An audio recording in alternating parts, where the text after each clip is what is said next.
Welcome back. અંબાજીમાં મહાકુંભમાં ભક્તોનો ભારે ધસારો થઈ રહ્યો છે. અત્યાર સુધીમાં 4 લાખ માઈ ભક્તોએ દર્શન કર્યા છે. અંબાજી મંદિરમાં દર્શન કરવા માટે ભક્તોની ભારે ભીડ ઉમટી રહી છે અને અંબાજીના માર્ગો જય અંબેના નાદથી ગુંજી ઉઠ્યા છે. દૂર દૂરથી ભક્તો પગપાળા અંબાજી પહોંચી રહ્યા છે. અંબાજી મંદિરને રંગબેરંગી ફૂલોથી શણગારવામાં આવ્યું છે. પરિસરમાં 20 જેટલા પ્રસાદના કાઉન્ટર ઊભા કરાયા છે.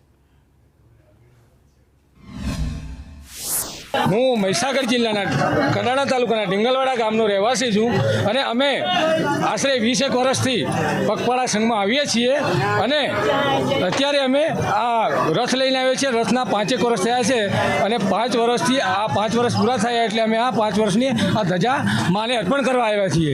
એટલે અમને જો અહીંયા અંબાજી આવતા બહુ આનંદ થાય છે અને બહુ સારી સુવિધાઓ એવી છે રસ્તામાં કે બહુ આનંદ થાય છે.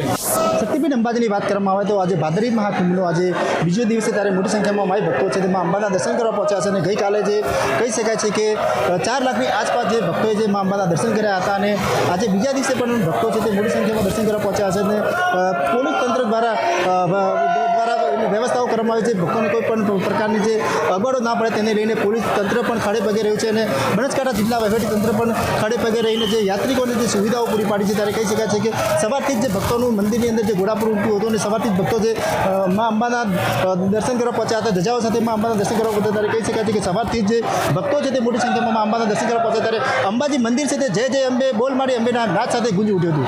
લક્ષ્મણ ઠાકોર, સંદેશ ન્યૂઝ.